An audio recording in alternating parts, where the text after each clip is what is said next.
Before the first man walked the earth, before rivers carved their paths through the land, there was Nyame, the Sky Father, the Supreme Being, the Eternal Watcher above. He sat upon his celestial throne, high in the heavens, where no mortal could reach, ruling over all creation with wisdom as vast as the stars. To the Akan people of West Africa, Nyame is not merely a god, he is the very essence of existence itself.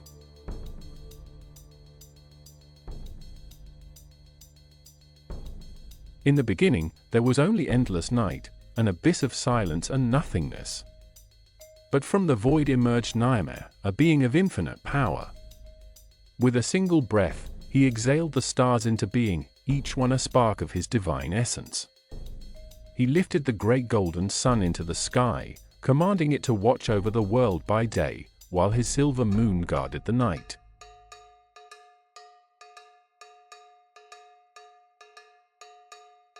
Yet a sky without earth was an empty dream, a song without a melody. And so Nyame willed the land into being. He summoned the clouds to weep, and from their tears, rivers and lakes took shape. He whispered to the winds, and they carried his words, birthing mountains and valleys.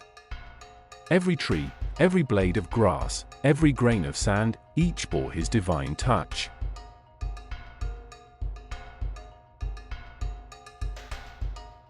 But Nyame did not rule alone. He shared his dominion with other powerful deities, spirits of nature and fate, each entrusted with a part of his grand design. Among them was Asase-Ya-Ah, the Earth Mother, who bore the weight of the land and nurtured all living things. Beside her stood Anansi, the trickster, weaving the threads of wisdom and deception in equal measure. Though supreme, Nyame watched over his celestial children with the patience of eternity.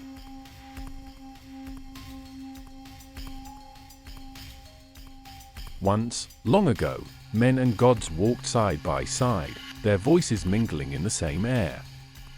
But as mortals grew in number, so too did their arrogance.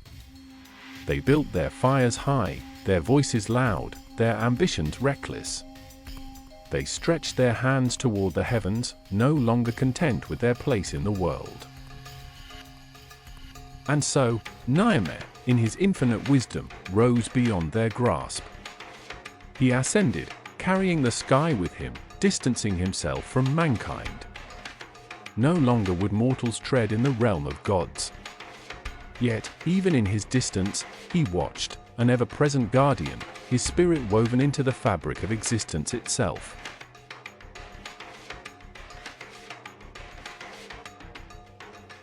Though far, Nyame was never truly gone. His wisdom echoed through time, carried in the stories passed from elder to child. In the rustling of leaves, in the whisper of the wind, in the dance of the flames, his voice could still be heard. The Akan people knew, though unseen, Nyame was always near, his presence as eternal as the sky itself.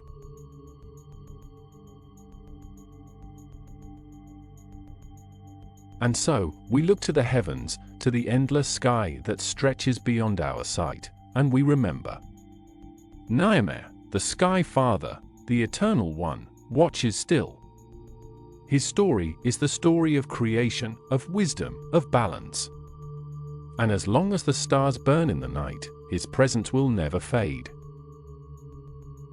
For in the sky, in the endless vastness above, the story of Nyame continues.